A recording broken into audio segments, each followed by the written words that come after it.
বড় stumbling block হচ্ছে energy.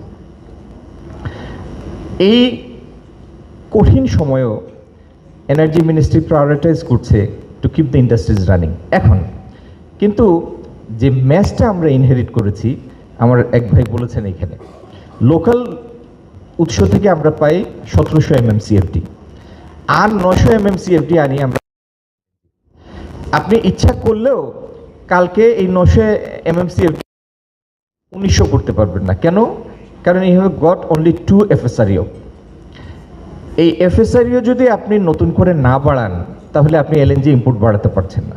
So we are working on both the fronts. একটা হলো লোকাল এক্সট্রাকশন প্রসেসটাকে নতুন করে কূপ পাওয়া এবং পুরানো কূপগুলোকে ওভারওয়ার্ক করা, এটাতেও আমরা এমফেসাইজ করছি। আর ল্যান্ড বেসড অ্যান্ড অফশোর দুই ধরনের FSRUতেই আমরা যাচ্ছি। আরেকটা যেটা স্টাম্বলিং ব্লক, যেটা আমরা ইনহেরিট করেছি এই ম্যাচটা, বাংলাদেশে কোনো কিছুর কোনো স্টোরেজ অ্যারেঞ্জমেন্ট নাই। আজকে যদি আমাদের কাছে 2 মাস রাখার মতো এলএনজির স্টোরেজ থাকতো, ক্যাপাসিটি থাকতো, তাহলে $10 এলএনজি আজকে $20 কিনতে হতো না, স্পট থেকে কিনতে হতো না।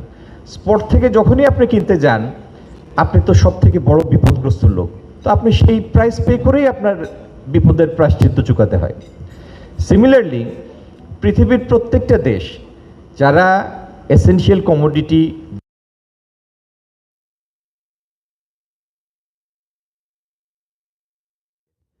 only exception is Bangladesh. তো আগামী দিনে আমরা এই এসেনশিয়াল, আচ্ছা আমি ওই পর্যায়ে যাই না, আপনাদের কনসার্ন হলো ইনভেস্টমেন্ট অ্যান্ড গ্রো।